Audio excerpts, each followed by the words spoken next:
Bienvenue à mon ciné balado en compagnie de Patrick Marleau et Jean-François Breton pour cet épisode spécial dédié au film Le Successeur, un petit thriller hitchcockien de Xavier Legrand, mettant en vedette Marc-André Grondin et Yves Jacques. Ouais, un film français tourné au Québec, en fait. Une production à majorité française, mais que le trois quarts du film se passe au Québec. En fait, c'est le personnage de Marc-André Grondin et l'espèce de nouvelle coqueluche designer de haute couture en France qui vient d'hériter comme d'hériter de le nouveau directeur de la ligne et tout.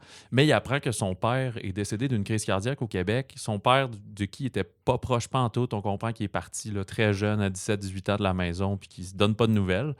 Sauf qu'il doit revenir, étant enfant unique, au Québec, puis gérer la succession, puis vendre la maison, puis essayer les funérailles, puis faire ça le plus rapidement possible. Mais rapidement, il va se trouver en lien avec les amis de son père qui veulent un peu l'aider là-dedans. Puis, au fil de ça, il va trouver une espèce de spirale où réaliser que son père y a laissé peut-être plus que juste des liens sanguins. Effectivement. Voilà. Donc, sans plus tarder, on laisse... Oui, je voulais juste dire... On n'a pas pu parler aux deux en même temps. C'est quand même spécial. Souvent, on fait ça. C'est drôle. Il y a eu un imbroglio où Marc-André était coincé dans l'ascenseur de son hôtel. Pour ça qu'il est arrivé en retard. Mais là, avec les horaires, on ne pouvait pas attendre pour faire les deux ensemble. Bref, c'est pour ça que c'est un petit peu plus bref avec Marc-André. Tu sais. Puis j'aime ça parce qu'on a parlé du film. Écoute, on a essayé de faire ça sans spoiler, mais c'est sûr qu'on en parle un petit peu. Fait que si vous êtes intéressé à aller voir le film, je vous dirais d'aller le voir avant d'écouter l'épisode, puis vous allez en prendre plus. Si vous avez besoin de ça pour vous motiver, allez-y. On dit pas directement c'est quoi les gros punchs, mais tu sais, on tourne un peu autour du pot, là. Fait que si vous voulez être complètement blanc, allez voir le film, puis revenez à l'épisode. Mais c'est le fun parce qu'on en discute. On discute aussi ces deux acteurs, Yves Jacques et Marc-André, qui ont des carrières, qui ont eu ou qui ont des carrières en France et internationales et tout. Fait qu'on discute de ça un peu avec eux, puis pas juste du film. Parce que comme le souligne Marc-André, Xavier Legrand, c'est comme un phénomène. C'est juste son deuxième long métrage, mais son premier a été primé, a été vraiment accueilli chaleureusement par la critique, mais c'était comme en 2017-2018, parce que c'est aussi un comédien, fait qu'il n'est pas pressé de toujours faire des films. Fait que c'est quand même une grande chance d'avoir un film de cette qualité-là, puis qui vient pas non plus comme au Québec en genre de héros avec son cash puis ces grosses affaires-là. C'est un film qu'on aurait pu produire nous-mêmes, mais que ça marche très bien là-dedans. Bref, on vous encourage vraiment à aller voir Le Successeur, qui est à l'affiche dès le 2 février dans tous les cinémas. Eh bien, sans plus tarder, voici Yves Jacques et Marc-André Grondin. C'est avec grand bonheur qu'on a l'occasion de recevoir dans le balado le comédien Yves Jacques pour le film Le Successeur. Bonjour Yves. Bonjour, merci de votre invitation. Puis, en fait, Le Successeur, bravo pour le film. Ouais. Ah, c'est gentil, merci. Excellent film. Comment on fait pour jouer dans un excellent film? Comment on choisit un scénario? Avec beaucoup d'humilité, dans le sens que c'est Xavier Legrand qui m'a texté un jour. Je l'ai connu avant même qu'il fasse Jusqu'à la garde à Paris. On a une amie commune qui était la monteuse des films de Claude Miller. OK. Et ils habitaient le même immeuble avec Xavier. Puis elle dit un jour, il faut absolument que j'invite Xavier, que tu le rencontres, un gars adorable et tout ça. Et là, je le vois, on soupe ensemble, puis il me parle de son court-métrage qu'il est en train de faire, qui était la prémisse, en fait, de Jusqu'à la garde. OK.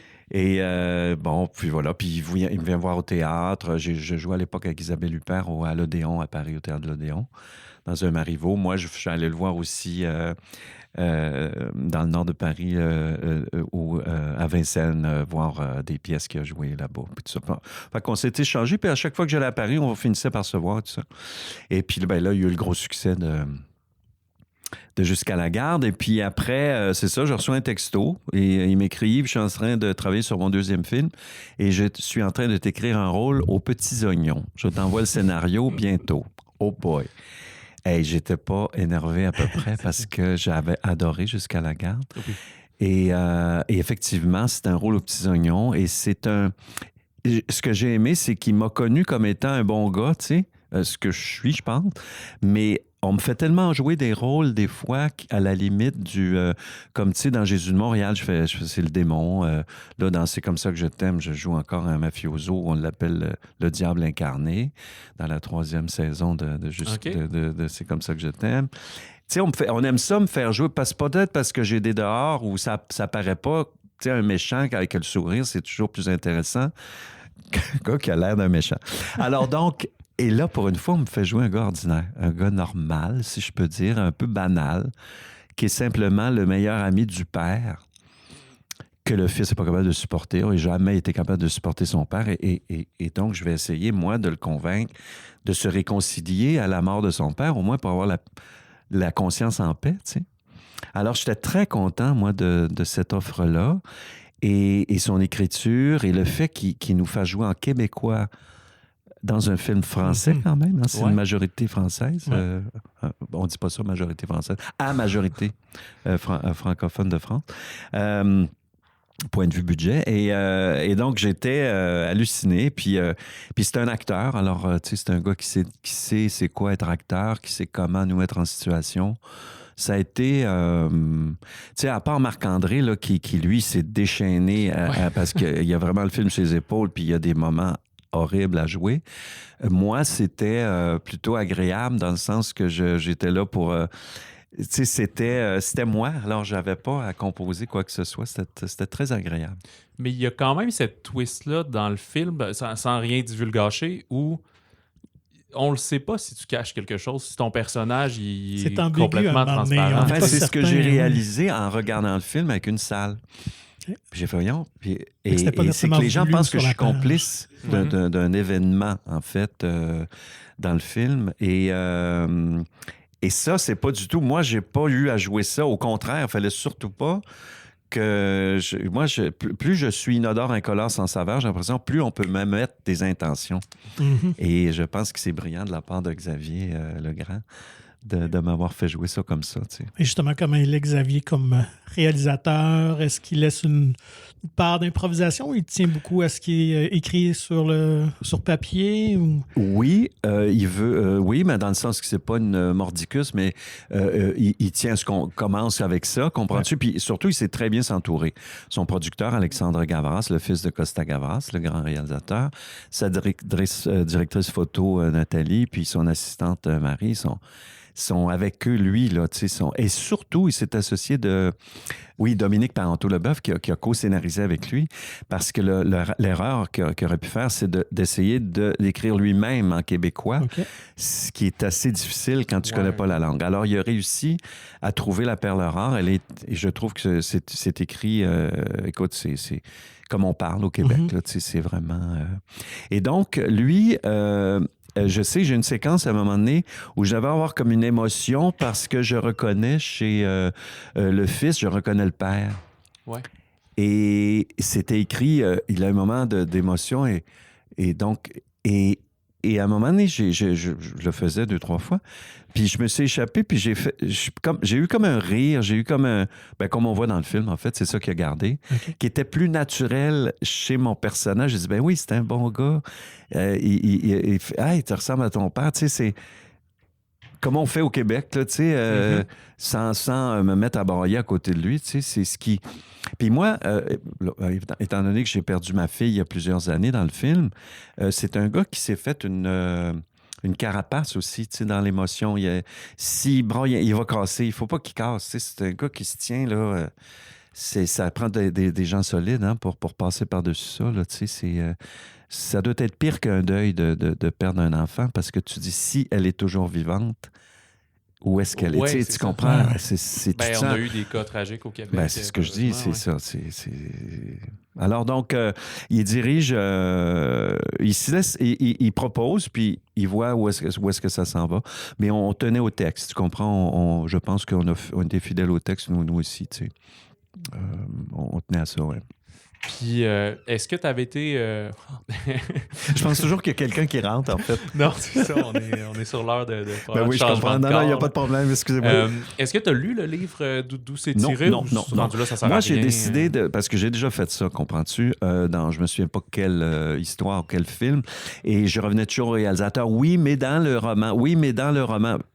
Veux-tu me laisser tranquille avec ton oui dans le roman? Moi, j'ai écrit un scénario, je me tiens à mon scénario. Tu sais, on apprend en vieillissant, tu sais.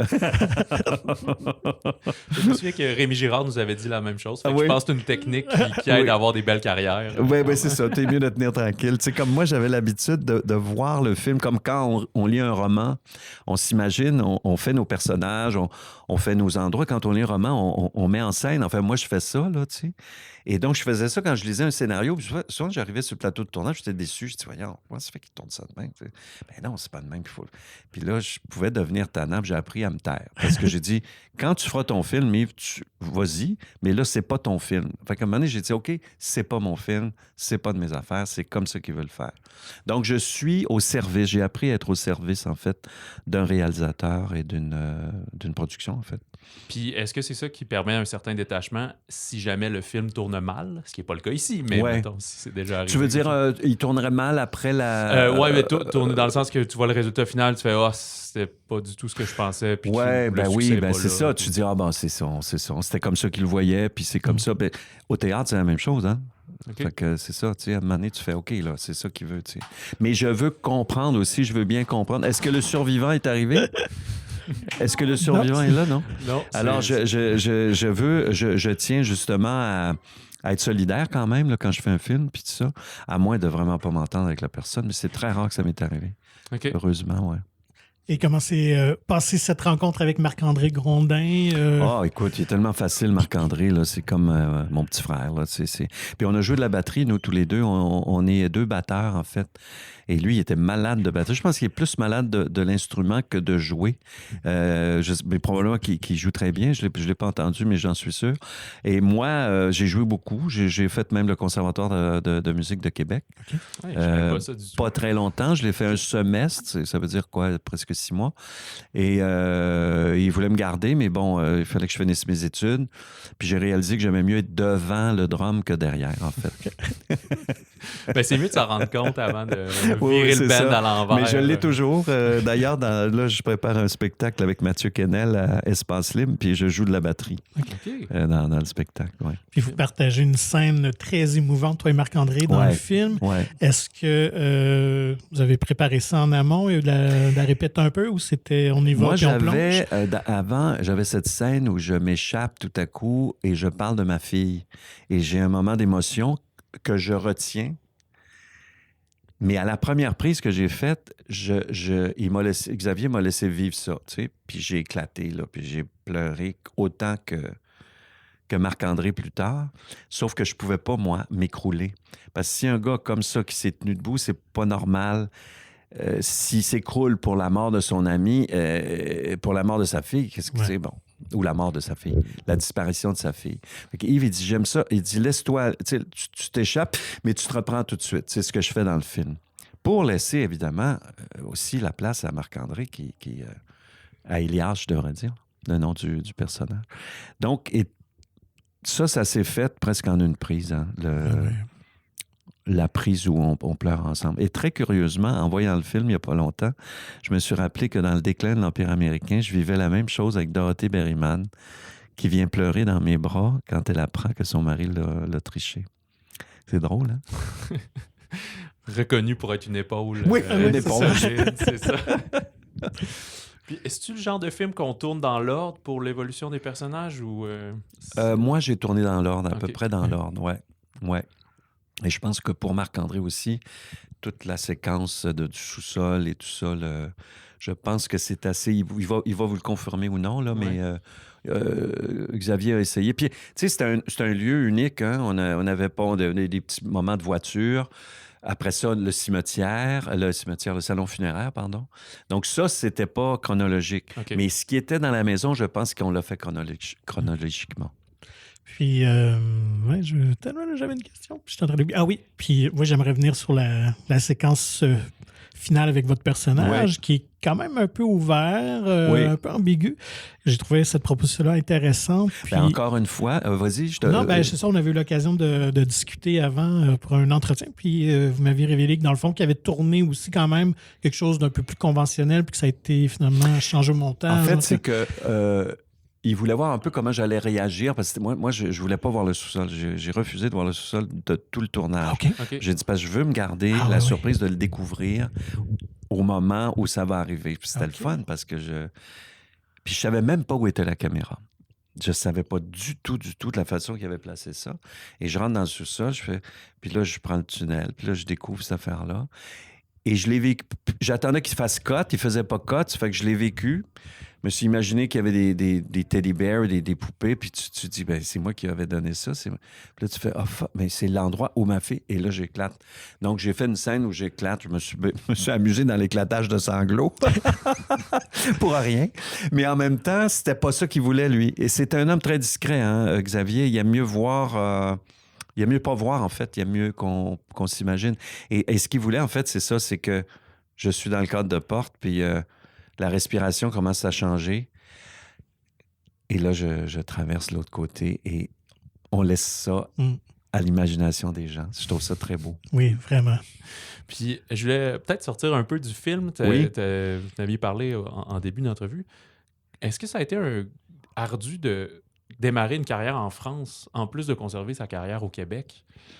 Surtout quand en théâtre et en cinéma. Quand je suis parti là-bas, il n'y avait pas de cellulaire, il n'y avait pas d'ordi encore, je pense. Il y avait le fax qui venait d'arriver, mais on ne pouvait pas avoir un ordi chacun chez soi. Il y avait des ordinateurs, bien sûr. Alors, il y avait le Minitel, mais ça ne me servait pas. Le Minitel, c'était une espèce de petite télé de recherche à Paris. Okay. À Paris, en France, en fait, 3615 Minitel, je ne sais pas quoi. C'était un truc...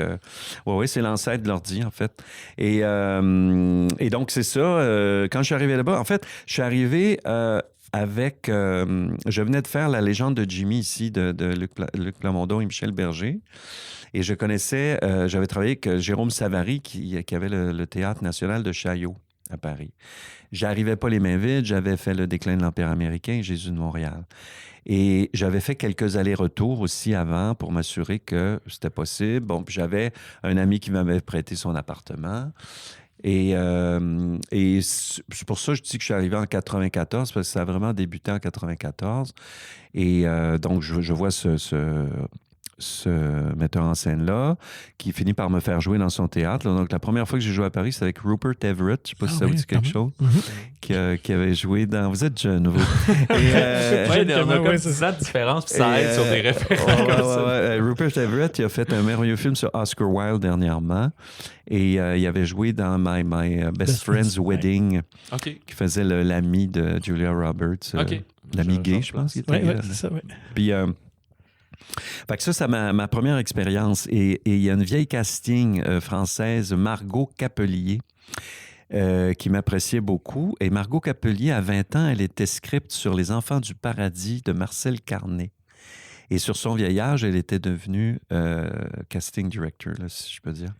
Et elle disait toujours, Yves-Jacques, vous, c'est sur scène. Il faut vous voir sur scène, sinon on ne comprend pas tout votre talent. C'est vraiment là où on voit votre talent. Et très curieusement, c'est comme ça qu'on m'a fait jouer au cinéma. Claude Miller est venu voir cette pièce-là. Okay. C'était l'importance d'être constant d'Oscar Wilde. Il a pris mon nom, il y a un petit calepin, Claude, puis il mettait tout ce qu'il voyait, tout ça. Il met mon nom, puis on se rencontre pour un rôle, et puis j'ai fait 7 films avec lui. La même chose avec Denis Arcand, des fois j'oublie ça, c'est que Denis avait écrit pour une pièce ici au Théâtre du Trident. C'était un collectif de plusieurs auteurs. Il y avait Claude Meunier, Louis Saya, Denis Arcand, Bouchard aussi, qui avait fait la mise en scène. Voyons, comment est-ce qu'il s'appelle son prénom? Non, plus vieux que ça, qui a été directeur du Conservatoire à Québec. Il y a le Grand Cirque Ordinaire, Oh là, je sais peu importe. Et donc, et en sortant de là, Denis nous découvre, Rémi Girard et moi, puis on a joué dans Le Crime de Vide-Plouf, puis après ça, le déclin de l'Empire américain, puis j'ai fait 7 films avec Denis. Tu sais, c'est fou. C'est la même chose quand j'ai joué au théâtre de l'Odéon avec Isabelle Huppert. Bien, évidemment, lui, c'est un homme de théâtre. Et il m'a fait jouer après ça à l'Odéon. Il m'avait vu jouer dans une pièce de Robert Lepage, le projet Andersen. Et j'ai rencontré Michael Haneke comme ça aussi à Vienne, où il habite. Sa femme, elle, m'avait vu dans le projet Andersen. Et elle dit, quel dommage que Michael ne soit pas là ce soir. Il est à Cannes avec le ruban blanc. Mais il adorerait vous voir. Et puis, je me retrouve à Vienne 2 ans plus tard pour jouer La face cachée de la Lune. Et je suis assis sur une terrasse. Je continue à vous raconter l'anecdote, ça va bien. Oui, et je vois Michael Haneke qui marche vers moi puis qui rentre dans un immeuble en face du café Alors, je vais voir les gens du café. Il dit, oui, c'est M. Haneke qui habite en face. Ah, ben, maudit. Alors, vu que j'avais rencontré sa femme, je rentre dans l'immeuble, j'écris un petit bout de papier, je dis, bonjour, je suis Yves Jacques, j'écris à sa femme. Vous m'avez vu jouer il y a 2 ans dans telle pièce, je joue en ce moment à tel théâtre, je serais heureux de pouvoir vous inviter. Et je rentre dans l'immeuble. Je dis, mon Dieu, si je le croise, qu'est-ce que j'étais comme ça, tu sais.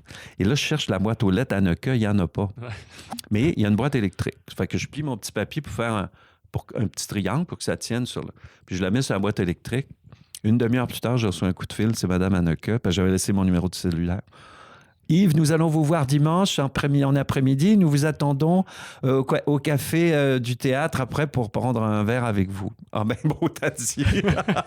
Alors, on a parlé 1 heure après la pièce. Il avait adoré la pièce. Puis on a parlé de son cinéma, puis il m'a demandé lequel des 2 films... tu sais, c'est les 2 gars qui cherchent une balle de golf, là, comment ça s'appelle donc? Les deux... Il y a une version allemande, puis il y a une version américaine. J'ai pas vu Vous ça, n'avez là, pas vu? Il faut non, voir non. ça. Ces Je 2 sais petits pas. gars, puis ils vont massacrer la famille. OK. Ils kidnappent la famille, puis on ne sait pas trop pourquoi ils kidnappent la famille. Funny Ah, Games. Funny Games. Funny Funny Games, Games. Oui, OK, j'ai jamais vu, mais Mais j'ai ouais. entendu Ah, parler. écoute, il faut voir ça. aussi, Donc, il y a oui. une version allemande. Ouais. Moi, j'ai Mais dit, c'est moi, Haneke qui le oui, fait. puis il a c'est ça? refait aux États-Unis OK. l'identique. Avec OK. Tim Roth. puis, Oui, tout ça. qui, là, Puis, comment s'appelle la merveilleuse l'actrice? Mais à la séquence près, c'est la même chose. Et lequel vous avez aimé le plus? Ben, je dis, moi, j'ai préféré la version allemande parce que les 2 gars étaient plus... Puis, tu sais, quand tu connais moins les acteurs, tu y crois plus. Oui, quelque part. effectivement, oui.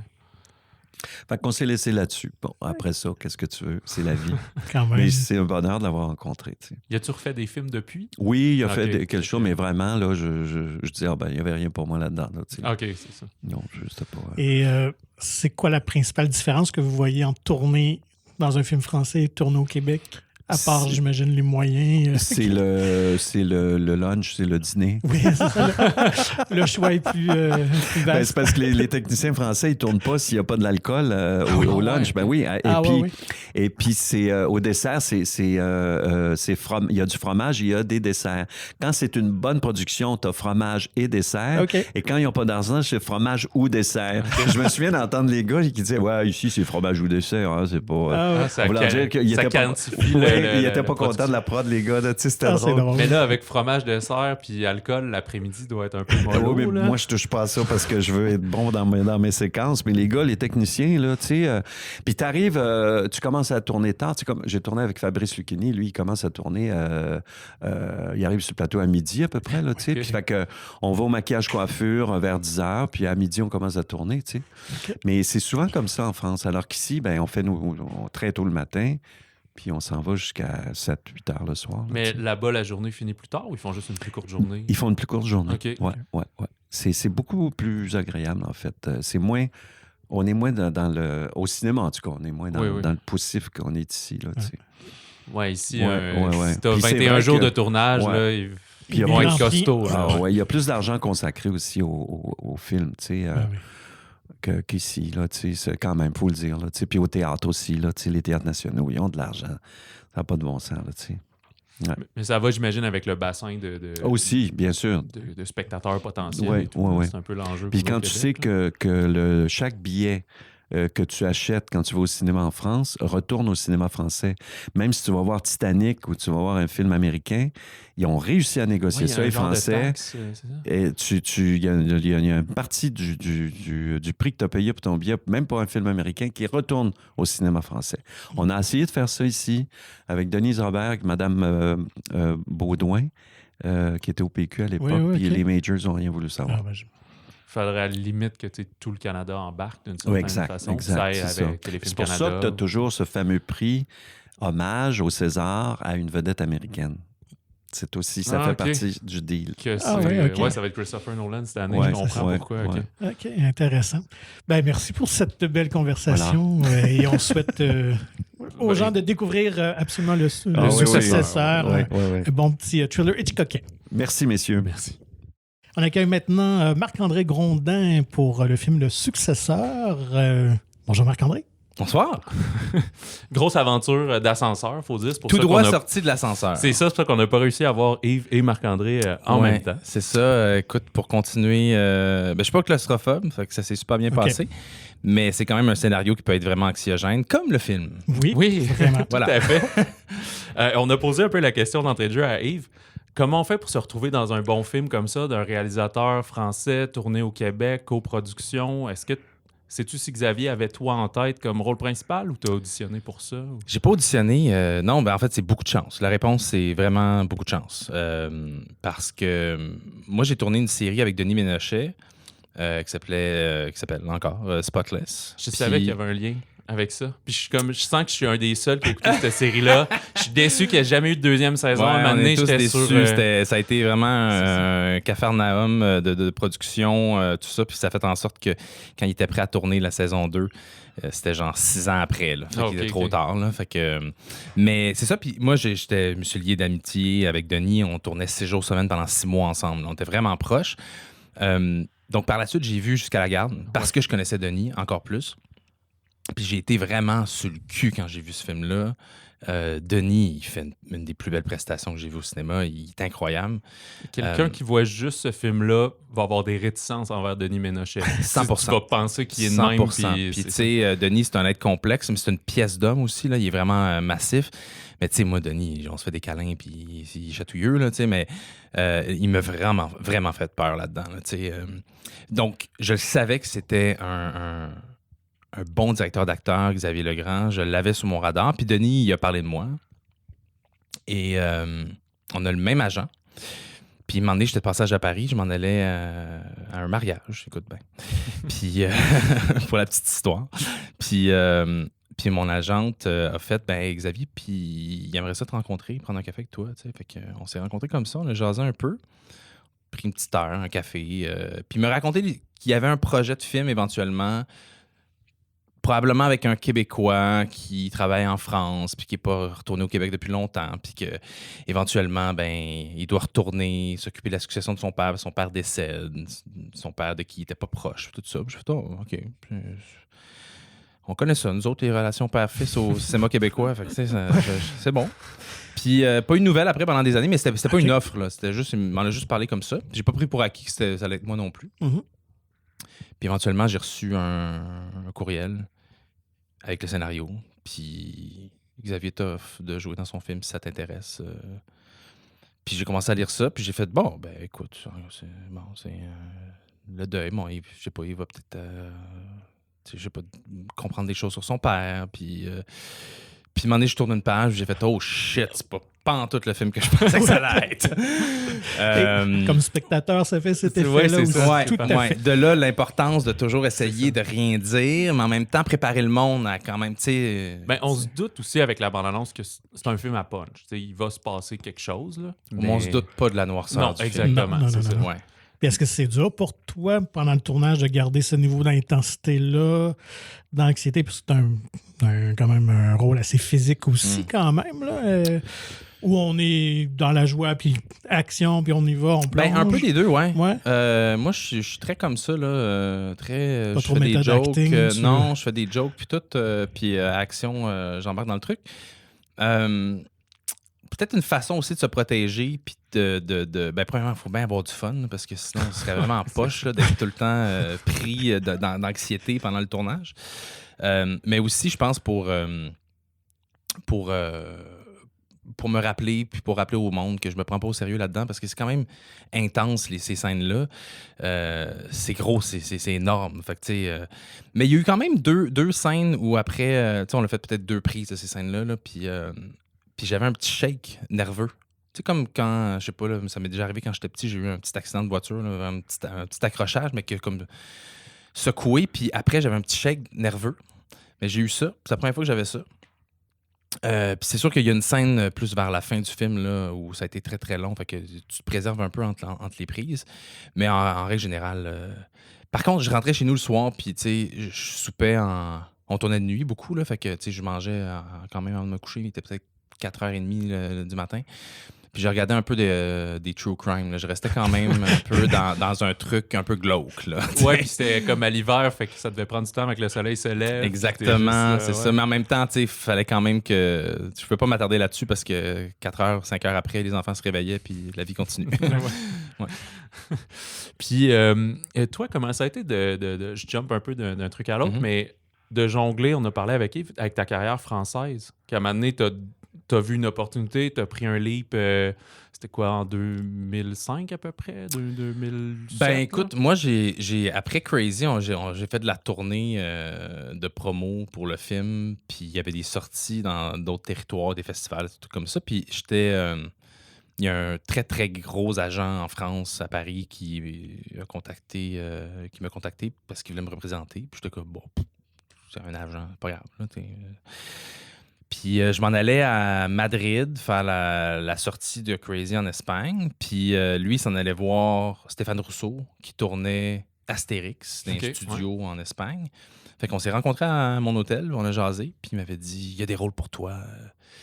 Puis j'ai dit, comment ça, il y a des rôles pour moi? Vous êtes tellement beaucoup, vous autres. Il doit avoir des acteurs. Mais il dit, non, il n'y avait pas vraiment beaucoup d'acteurs de ton âge. Puis c'est vrai qu'à l'époque, les acteurs de mon âge qu'on voit maintenant, qui sont des énormes vedettes, ben ils sortaient de l'école. Mais il y a Pio Marmaille dans... Ben, il y a Pio, ouais. Mais tu sais, François Civil, tout ça, tous ces gros noms-là, ils commençaient ou ils étaient encore dans les écoles, ou en tout cas, ils faisaient pas des lignes encore. Ouais. Fait que il y avait pas mal Gaspard Ulliel, puis c'est tout. Donc, moi, je suis comme arrivé là-bas parce que j'avais rien ici, j'avais rien au Québec, on m'offrait rien, il n'y avait pas de projet. Puis là-bas, on m'a offert un film, puis pendant que je tournais ce film-là, on m'a offert un autre film, puis ça a été comme ça pendant un bout. Puis ça a été... j'ai beaucoup, beaucoup pris de projets que Gaspard refusait. Pour vrai. Ouais. Où il pouvait plus faire parce qu'il embarquait sur un autre truc. Fait que j'ai fait ça pendant un bout de temps. Mais moi, j'ai jamais voulu avoir une carrière là-bas. Là. Ça a comme à donner de même. J'étais bien chanceux. Là. C'est pour ça qu'à un moment donné, c'était plus conciliable d'avoir les deux en même temps quand tu t'es mis à avoir des téléséries et des choses au Québec. Ça a donné que, tu sais, je suis revenu de faire Spotless puis j'ai eu ma fille. Puis j'ai eu des opportunités d'aller tourner juste après, mais tu sais, j'avais un bébé de 2 mois, ça me tentait pas de partir pendant 3-4 mois à l'étranger. Fait que j'ai toujours été assez sélectif dans ce que je voulais faire, mais là, depuis que j'ai des enfants, je le suis encore plus. Ça prend vraiment un énorme coup de cœur puis un bon timing pour que je parte. Tu sais, même juste sur le successeur, je suis parti 2 semaines pour le tournage, puis je trouvais ça long 2 semaines. Fait que, c'est quand même un film français tourné aux 3/4 au Québec. Mais ça, il faut quand même le mentionner parce que, tu sais, Xavier Legrand, c'est pas n'importe qui. C'est son 2e long-métrage. Le premier était primé.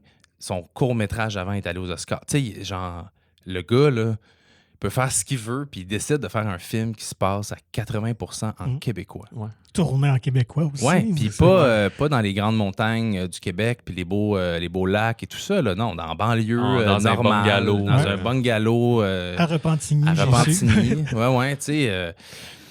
Fait que je trouve ça vraiment le fun. Je trouve ça vraiment trippant qu'ils soient intéressés à nous, puis qu'on ait cette place-là dans le cinéma. Bien, merci beaucoup pour cette belle conversation, Marc-André. Merci à vous autres.